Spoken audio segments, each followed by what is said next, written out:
العلم هو النور الهادي والمفتاح لكل الخير من يرد الله به خيرا. الحمد لله رب العالمين والصلاة والسلام على سيد الأنبياء والمرسلين سيدنا محمد وآله وصحبه أجمعين. بسم الله الرحمن الرحيم. وعن المستورد بن شداد رضی اللہ تعالی عنہ قال، حضرت مستورد بن شداد رضی اللہ تعالی عنہ بیان کرتے ہیں، سمعت النبی صلی اللہ تعالی علیہ وسلم یقول، کہ میں نے رسول اللہ صلی اللہ علیہ وسلم کو فرماتے ہوئے سنا، من کان لنا عاملا فلیکتسب زوجۃ، کہ جس شخص کو ہم عامل مقرر کریں تو اس کو چاہیے کہ وہ شادی کر لے. فإن لم يكن له خادم فليكتسب خادما، اور اگر اس کے پاس خادم نہ ہو تو ایک خادم حاصل کر لے. فإن لم يكن له مسكن فليكتسب مسكنا، اور اگر اس کے پاس رہنے کے لیے مکان نہ ہو تو ایک مکان لے لے.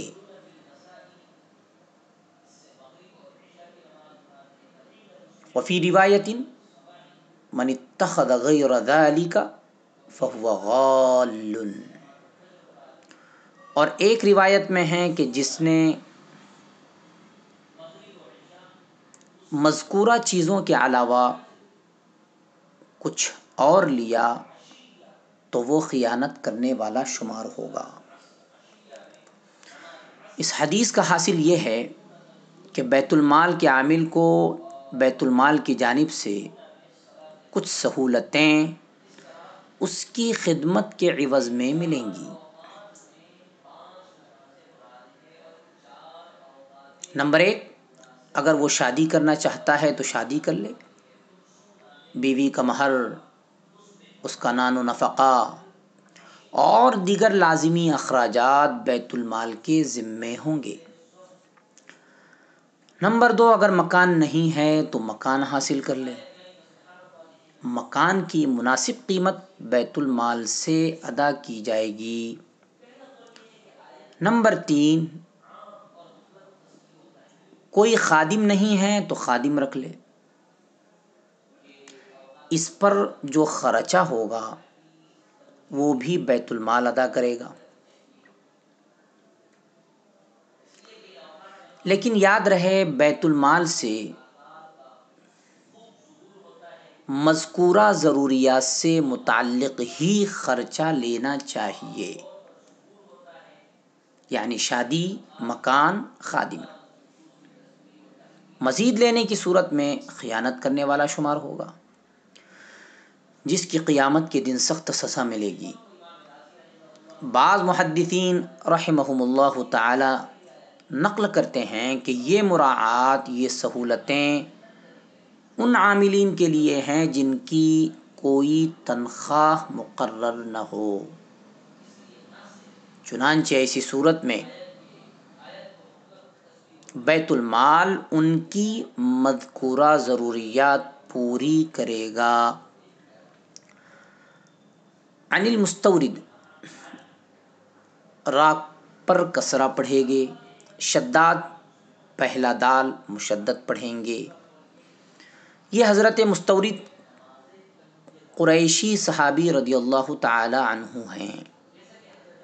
مشہور یہ ہے کہ رسول اللہ صلی اللہ علیہ وسلم کی وفات کے وقت یہ بچے تھے، لیکن آن حضرت صلی اللہ علیہ وسلم سے انہوں نے حدیث سنی اور ان سے بہت لوگوں نے روایت کی ہے.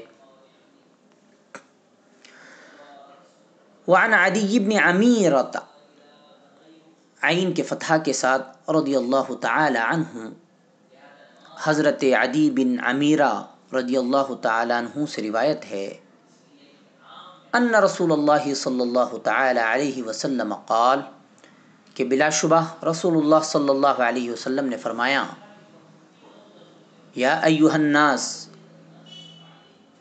کہ اے لوگو، من عمل منکم لنا علی عمل،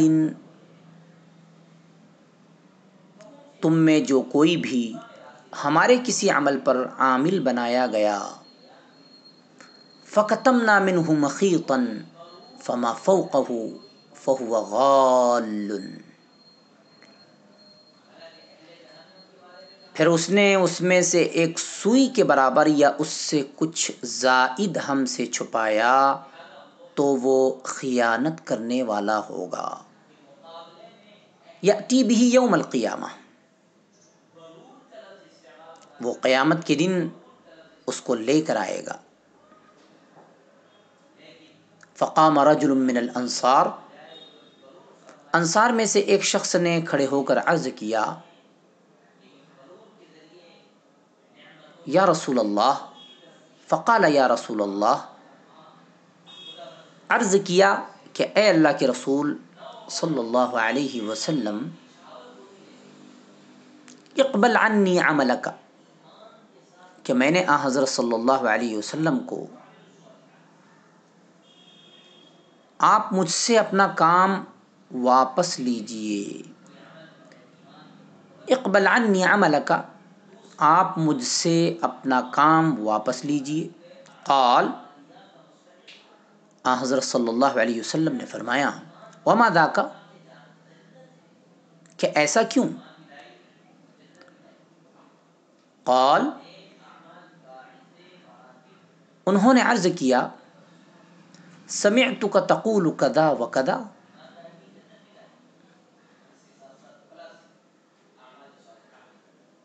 کہ میں نے حضرت صلی اللہ علیہ وسلم کو یہ بات فرماتے ہوئے سنا ہے۔ اصل ترجمہ تو ہونا چاہیے سمعتک، میں نے آپ کو اس طرح فرماتے ہوئے سنا ہے، لیکن ہم نے ترجمہ کیا میں نے حضرت صلی اللہ علیہ وسلم کو یہ بات فرماتے ہوئے سنا ہے۔ قال، حضرت صلی اللہ علیہ وسلم نے فرمایا، وَأَنَا أَقُولُ ذَلِكَ، کہ ہاں میں یہ بات کہتا ہوں، من استعملناہ علی عمل فلیأت بقلیلہ وکثیرہ، کہ جس شخص کو ہم نے کسی کام پر عامل مقرر کیا تو اس کو چاہیے کہ وہ اس کا کم اور زیادہ سب کچھ لے کر آئے۔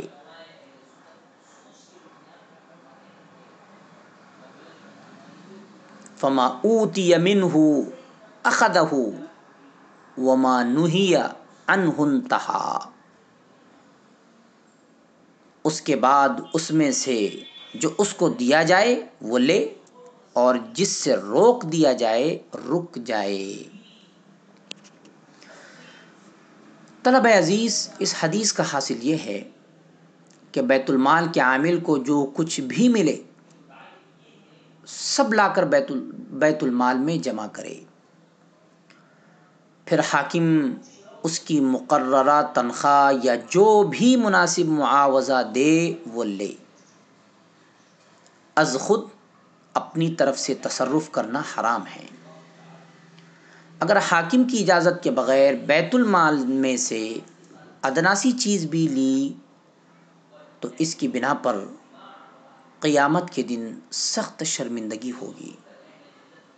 جو چیز بطور خیانت لی ہوگی وہ گردن میں لٹکی ہوگی اور اعلان ہوگا کہ یہ خائن کی خیانت ہے۔ علامہ طیبی رحمۃ اللہ علیہ نے فرمایا کہ یہ جو من استعملنا ہو، آپ صلی اللہ علیہ وسلم نے فرمایا یہ دوبارہ معنی کی مزید وضاحت کے لیے ہے، کیونکہ حدیث میں 2 مرتبہ من استعملنا ہو آپ صلی اللہ علیہ وسلم نے فرمایا ہے،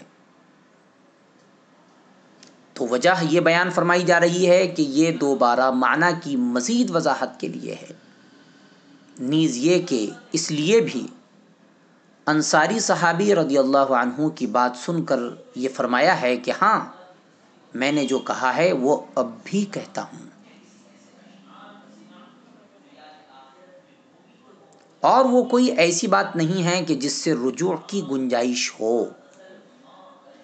پس جس کے بس میں ہو ایسی احتیاط تو وہ یہ کام کرے، اور جو احتیاط نہیں کر سکتا اس کو چھوڑ ہی دینا چاہیے۔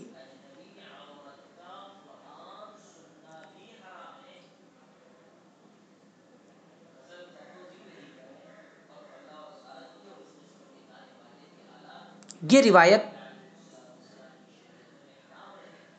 مفہوم مع راوی کے مسلم میں بھی موجود ہے، البتہ اس کے الفاظ داؤد کے ہیں، یعنی ابو داؤد کے ہیں، اور ابو داؤد والی روایت کے الفاظ کو اختیار کرنے کی غالباً وجہ یہ ہے کہ وہ مقصود کے لیے زیادہ مفید ہے۔ عدی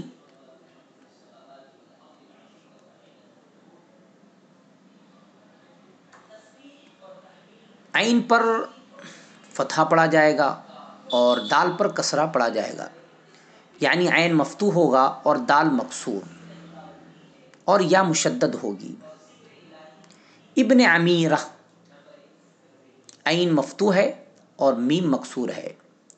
حافظ ابن حجر عسقلانی رحمۃ اللہ علیہ نے فرمایا کہ رجال میں کوئی ایک بھی ایسا جانا نہیں جاتا جو عین کے ضمہ کے ساتھ ہو، یعنی ہم پڑھ رہے ہیں امیرہ تو عین کے ضمہ کے ساتھ امیرہ، بلکہ سب کے سب فتحہ کے ساتھ ہیں،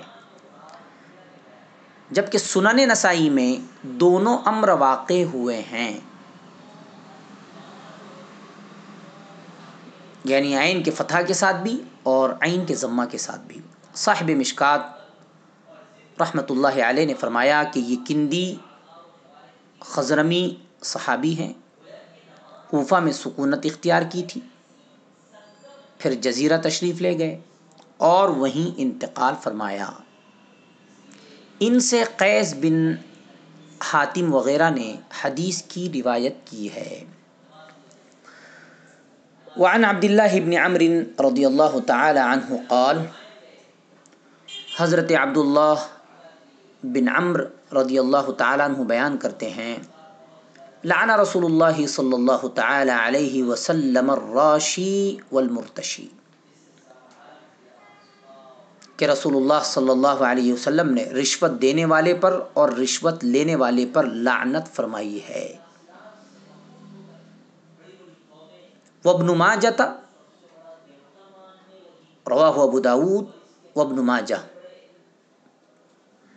وروى الترمذی عنہ وعن ابی ہریرہ رضی اللہ تعالی عنہ، ورواہ احمد والبیہقی فی شعب الایمان عن ثوبان رضی اللہ تعالی عنہ، وزاد والرائش یعنی یمشی بینہما۔ اس روایت کو امام ترمذی رحمہ اللہ نے حضرت عبداللہ بن عمرو اور حضرت ابو ہریرہ رضی اللہ تعالی عنہما سے روایت کیا ہے، اور اس کو امام احمد نے اور بیہقی نے شعب الایمان میں حضرت ثوبان رضی اللہ تعالی عنہ سے روایت کیا ہے، اور رائش کا اضافہ کیا ہے۔ رائش کس کو کہتے ہیں؟ یعنی وہ شخص جو رشوت دینے والے اور رشوت لینے والے کے درمیان چلتا ہے، یعنی وکالت کرتا ہے۔ طلب عزیز، اس حدیث کا خلاصہ یہ ہے کہ رشوت یعنی وہ مال جو حق کو باطل کرنے اور باطل کو حق بنانے کے لیے خرچ کیا جائے ناجائز اور حرام ہے۔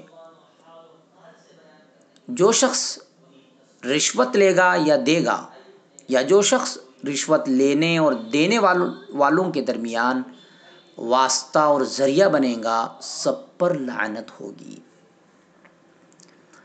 یعنی یہ سب کے سب اللہ کی رحمت سے دور ہو کر اللہ کے غضب کا شکار ہوگے، اور دنیا و آخرت دونوں میں ہلاک و برباد ہوگے۔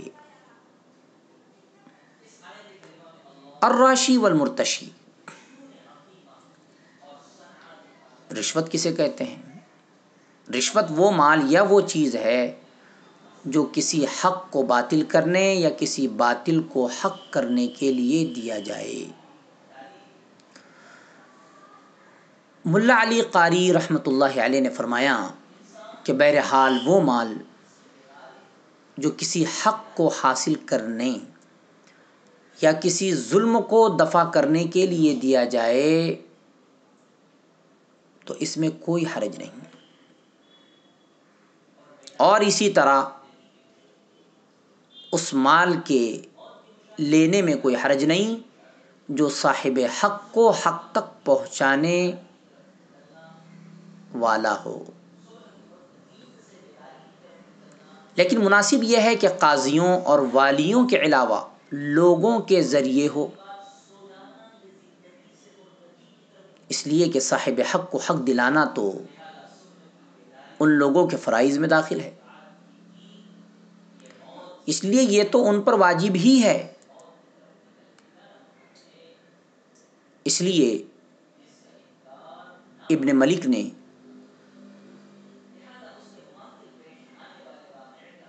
ان کے لیے اس کو جائز نہیں کہا۔ زاد الرائش، رائش کا دونوں کے درمیان چلنے کا مطلب اور معنی یہ ہے کہ وہ جو دونوں کے درمیان رشوت کے معاملے میں کوشش کرتا ہے، مثلا رشوت کی مقدار میں کمی کرواتا ہے یا اس کی مقدار میں زیادتی کرواتا ہے۔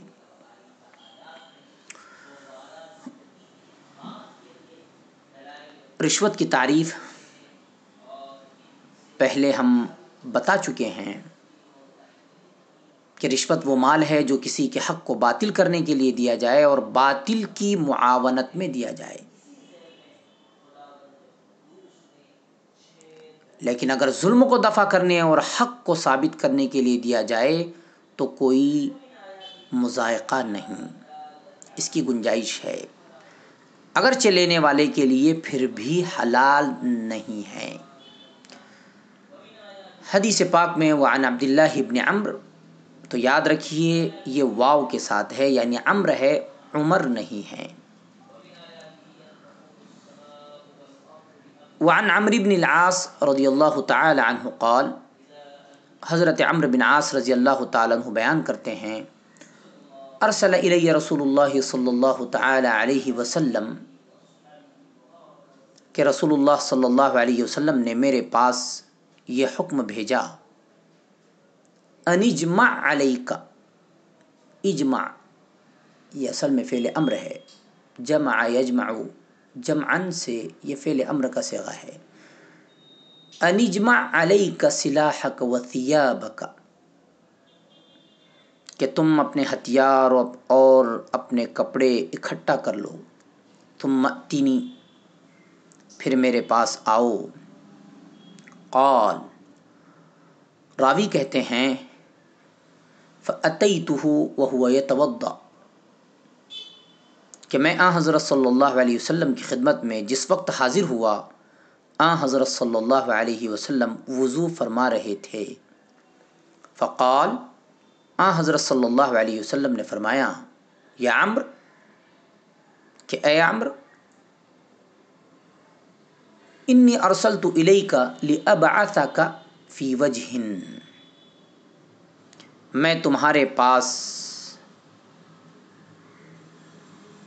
تمہارے پاس حکم بھیج کر تمہیں اس غرض سے بلایا ہے کہ تمہیں ایک طرف بھیجوں، یعنی کسی طرف بھیجوں، کسی علاقے بھیجوں، کسی جگہ بھیجوں،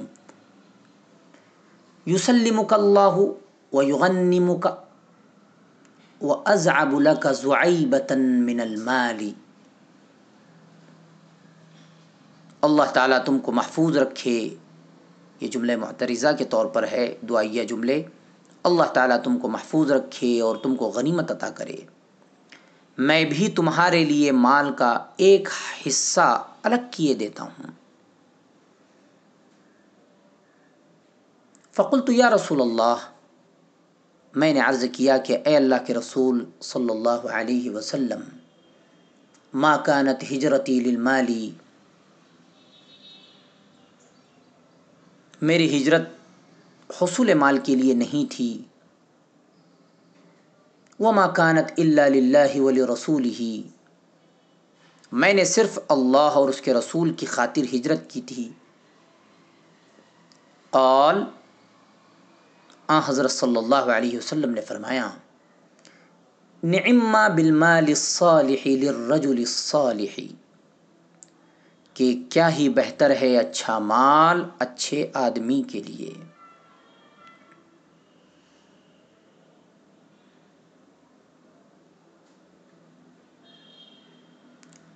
رواہ فی شرح السنہ وروى احمد نحوه وفي روایته قال نعم المال الصالح للرجل الصالح۔ امام احمد نے بھی اسی طرح روایت نقل کی ہے، اور ان کی روایت میں ہے کہ حضرت صلی اللہ علیہ وسلم نے فرمایا کہ کیا ہی اچھا مال ہے اچھے آدمی کے لیے۔ طلبہ عزیز،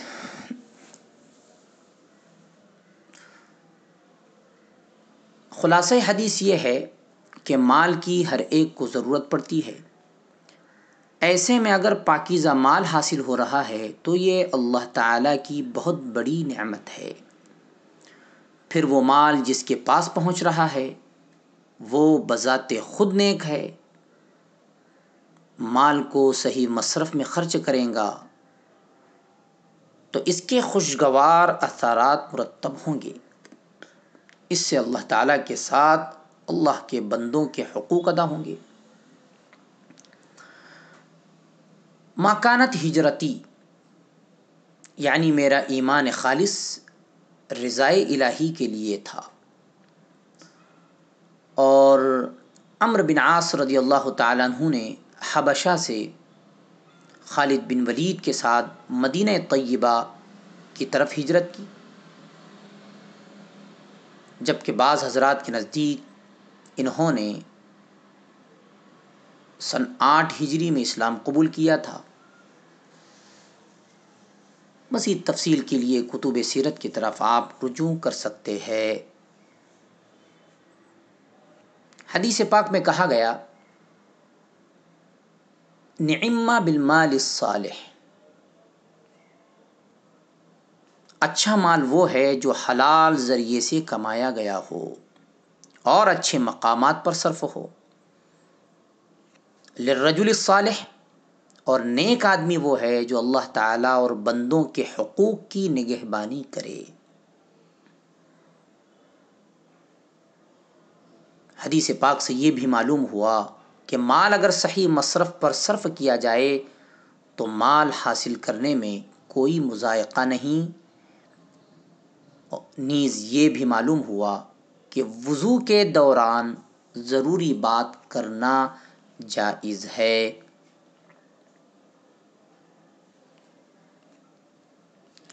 نعمہ،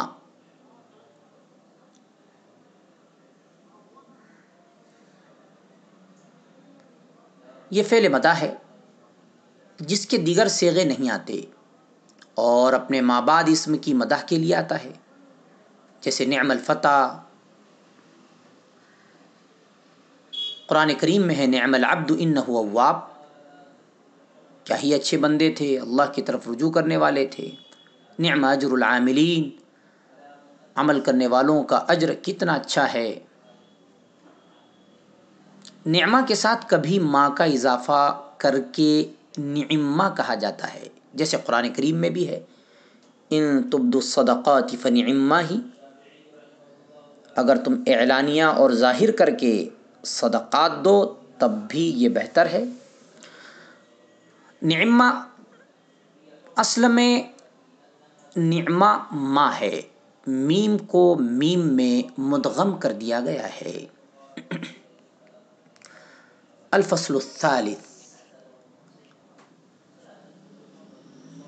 عن امامة رضی اللہ تعالی عنہ ان رسول اللہ صلی اللہ تعالی علیہ وسلم قال، حضرت ابو امامہ رضی اللہ تعالی عنہ سے روایت ہے کہ بلا شبہ رسول اللہ صلی اللہ علیہ وسلم نے فرمایا، من شفع لأحد شفاعة فأهدي له هدية عليها فقبلها،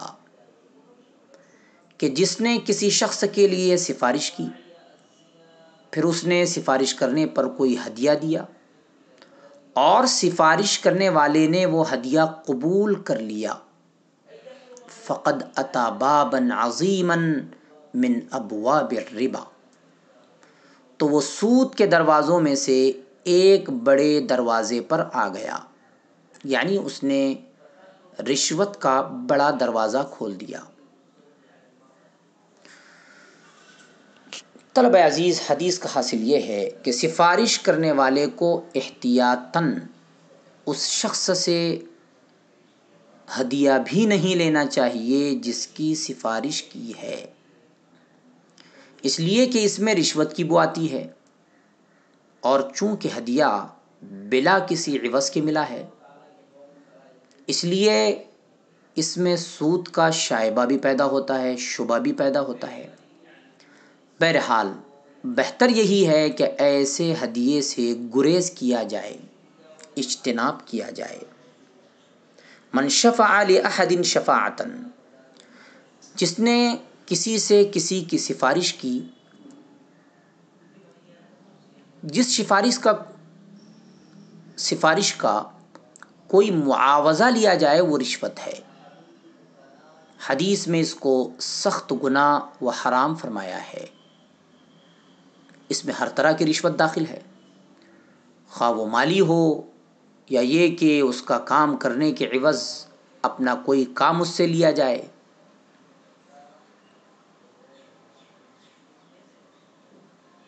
مذکورہ مسئلے کی تفصیل کشاف وغیرہ میں ہے کہ شفاعت حسنہ وہ ہے جس کا منشا کسی مسلمان کے حق کو پورا کرنا ہو یا اس کو کوئی جائز نفع پہنچانا یا مضرت یا نقصان سے بچانا ہو۔ یہ سفارش کا کام بھی کسی دنیاوی جوڑ توڑ کے لیے نہ ہو، محض اللہ کے لیے کمزور بندے کی رعایت مقصود ہو، اور اس سفارش پر کوئی مالی رشوت یا جانی رشوت نہ لی جائے، اور یہ سفارش کسی ناجائز کام میں بھی نہ ہو۔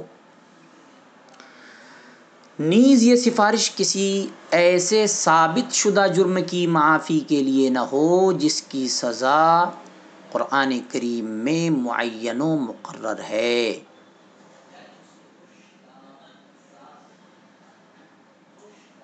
تفسیر مظہری اور بحر محیط میں ہے کہ کسی مسلمان کی حاجت روائی کے لیے اللہ تعالیٰ سے دعا مانگنا بھی شفاعت حسنہ میں داخل ہے، اور دعا کرنے والے کو بھی اجر ملتا ہے۔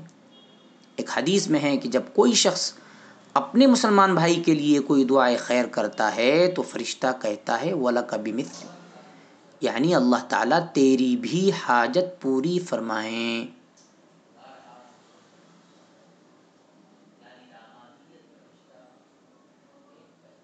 فَأُهْدِيَ لَهُ هَدِيَّةٌ عَلَيْهَا فَقَبِلَهَا، سفارش کرنے پر جو ہدیہ دیا گیا ہے آگے اس کو ربا سے تعبیر کیا گیا۔ یہاں اس ہدیے کو سود سے، ربا سے اس لیے تعبیر کیا کہ سود ایسی زیادتی کو کہتے ہیں جس کے مقابلے میں کوئی عوض نہیں ہوتا، یہاں بھی ایسا ہی ہے۔ باب العقدیۃ والشہادات، فیصلوں اور شہادتوں سے متعلق احادیث مبارکہ۔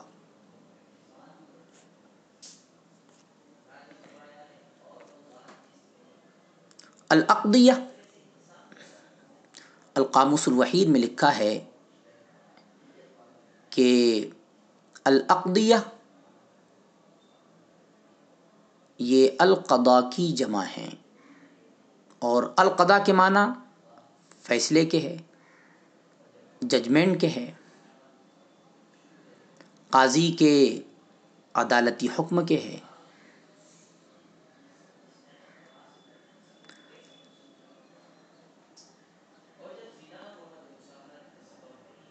اور القضیہ ایک ہے العقدیہ، تو اس کے معنی تو ہم نے بتا دیے کہ العقدیہ یہ قضا کی جمع ہے، اس کے معنی ہے فیصلے کے، ججمنٹ کے، قاضی کے عدالتی حکم کے۔ اور ایک ہے القضیہ،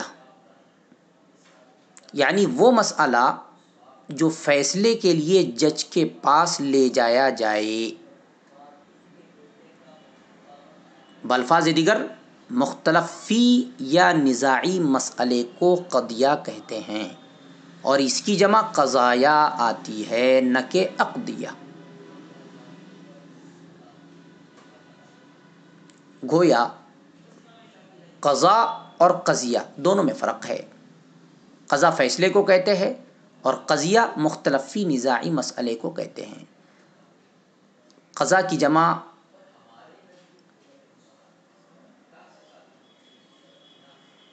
العقدیہ آتی ہے اور قضیے کی جمع قضایا آتی ہے۔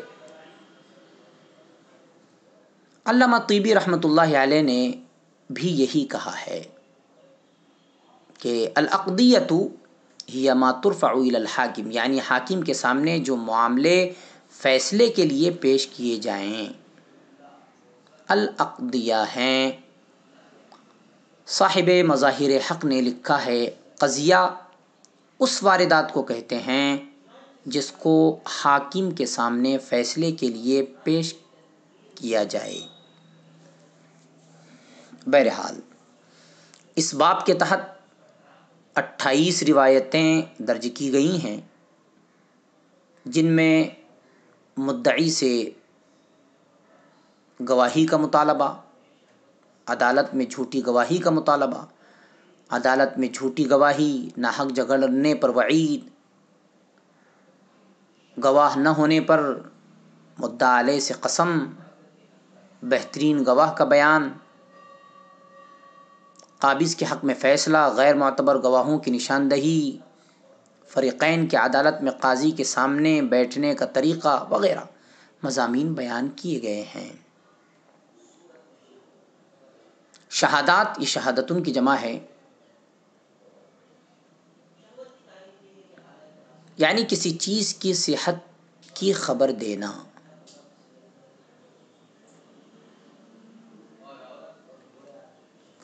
الفصل الاول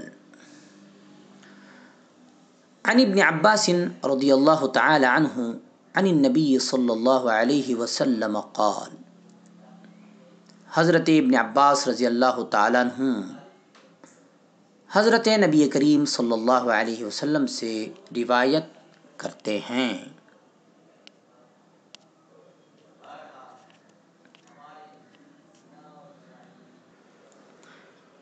کہ آن حضرت صلی اللہ علیہ وسلم نے فرمایا، لو يعطى الناس بدعواهم لادعى ناس دماء رجال واموالهم، کہ اگر لوگوں کو محض ان کے دعوے کی بنا پر دے دیا جائے تو البتہ بعض لوگ کچھ لوگوں کے خون اور مالوں کا دعویٰ کر دیں گے۔ ولیکن الیمین یہ مخفف ہے، مشدد نہیں ہے، اس بنا پر الیمین کو مرفوع پڑھ رہے ہیں۔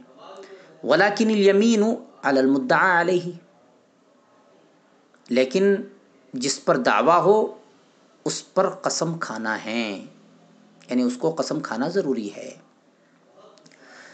وفی شرحہ للنووی رحمہ اللہ انہ قال، وجاء فی روایت البیہقی باسناد حسن او صحیح زیادۃ عن ابن عباس رضی اللہ تعالی عنہ مرفوعا لیکن البینۃ علی المدعی والیمین علی من انکر. اور مسلم شرح نووی میں ہیں، یہ مسلم کی شرح ہے جو امام نووی رحمہ اللہ نے خود لکھی ہے، کہ انہوں نے کہا، یعنی امام نووی رحمہ اللہ نے کہا، بیہقی کی روایات میں جو کہ حسن سندوں سے یا صحیح سندوں سے منقول ہیں، ان میں حضرت ابن عباس رضی اللہ تعالیٰ عنہ کی روایت پر مرفوعاً یہ اضافہ مذکور ہے. کیا ہے وہ اضافہ؟ وہ اضافہ یہ ہے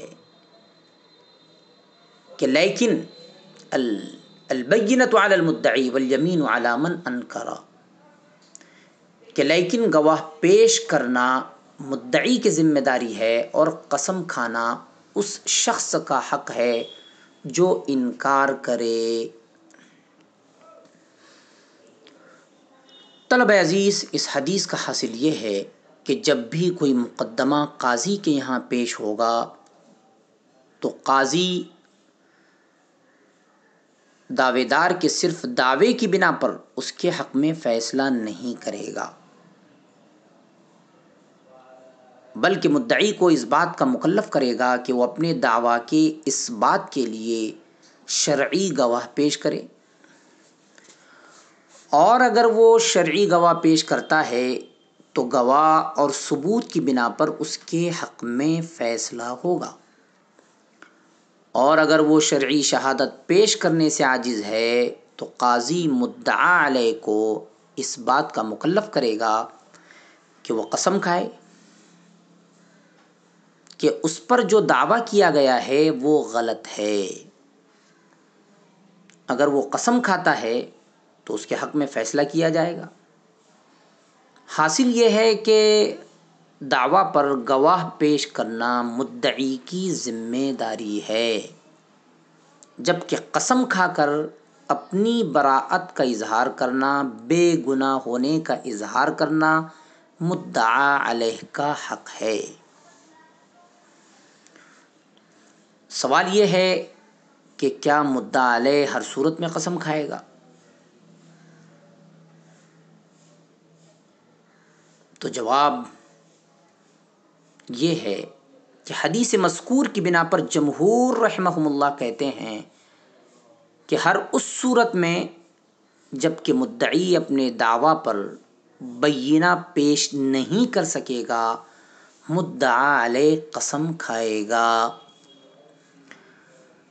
امام مالک رحمۃ اللہ علیہ فرماتے ہیں کہ اگر مدعی اور مدعا علیہ کے درمیان مخالطت ہے، یعنی معاملات وغیرہ ہیں، اور ایسی صورت میں مدعی اپنے دعویٰ پر بینہ پیش نہیں کر سکا تو مدعا علیہ قسم کھائے گا. لیکن اگر کوئی مخالطت نہیں ہے، دونوں کے درمیان کوئی معاملات نہیں ہے، تو قسم نہیں کھائے گا، اس لیے کہ بے وقوف لوگ دن بھر میں کئی بار اہل فضل کے خلاف دعویٰ کریں گے، پھر بینہ پیش نہیں کر سکیں گے تو اہل فضل کو قسم کھانا پڑے گا. یہ چیز بڑی تکلیف دہ ہوگی.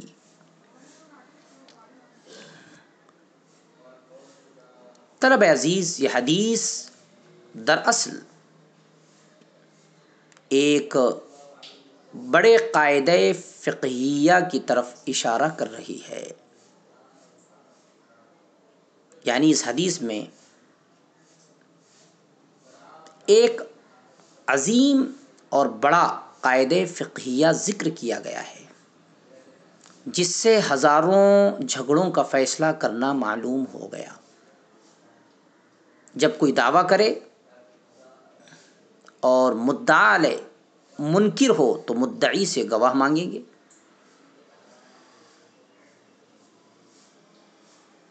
اگر وہ گواہ نہ لا سکے تو مدعا علیہ سے قسم لے گے، پھر اگر وہ قسم کھائے تو دعویٰ سے پاک ہوگا، اور جو قسم نہ کھائے تو دعویٰ ثابت ہو جائے گا. اس حدیث سے امام شافعی رحمۃ اللہ علیہ اور جمہور علماء رحمہم اللہ کا مذہب ثابت ہوتا ہے کہ ہر مدعا علیہ سے قسم لی جائے گی، خواہ مدعی سے اس کا تعلق اور اختلاط ہو یا نہ ہو۔ اور امام مالک رحمہ اللہ اور فقہائے سبعہ مدینہ رحمہم اللہ کا یہ قول ہے کہ مدعا علیہ سے اس وقت قسم لے گے جب اس سے اور مدعی سے کوئی معاملہ یا کاروبار کا تعلق ہو، ورنہ ہر ایک کمینہ شریف اور باعزت لوگوں سے بار بار قسم لے گا۔ مگر اس قول کی کوئی دلیل کتاب یا سنت یا اجماع سے ثابت نہیں ہے، یعنی امام مالک اور فقہائے سبعہ مدینہ رحمہم اللہ کے قول کی کوئی دلیل کتاب یا سنت یا اجماع سے نہیں ہے۔ وصلی اللہ تعالی علی خیر خلقہ سیدنا محمد وآلہ وصحبہ اجمعین برحمتک یا ارحم الراحمین۔ السلام عليكم. لا تنسوا الاعجاب بالفيديو والاشتراك في القناة تشجيعا لنا لنستمر بنشر المزيد إن شاء الله.